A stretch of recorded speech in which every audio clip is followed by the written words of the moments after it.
धनंजय मुंडे प्रकृती अस्वस्थ्यामुळे आज या कार्यक्रमाला नसते आणि पहिल्यांदा होत आहे की अजित पवार आहेत आणि धनंजय मुंडे नाही आहेत, कारण प्रकृती अस्वस्थाचं.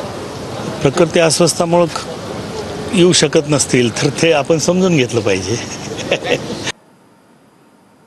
मंत्री बनायला आवडेल, शेवटी पक्षश्रेष्ठींचा निर्णय. अजितदारांच्या राष्ट्रवादीचे आमदार प्रकाश सोळंके यांनी वक्तव्य केले आहे. मंत्रिपदाची जागा रिक्त यावर पक्षश्रेष्ठी योग्य वेळी निर्णय घेतील असं सोळंके म्हणाले.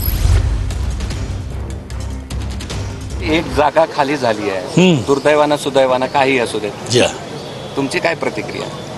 खाली आहे, योग्य वेळेला पक्षश्रेष्ठी निर्णय घेतील त्याच्या बाबतीत, त्यांचा अधिकार आहे तो. वरिष्ठ म्हणून इच्छुक आहात? नाही, मी इच्छुक आहे का नाही हा प्रश्नच निर्माण होत नाही. हा निर्णय घ्यायचा आहे तो पक्षश्रेष्ठीनं घ्यायचा आहे.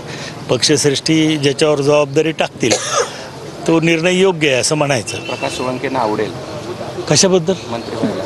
हां, नक्कीच आवडेल, कोणाला नाही आवडत.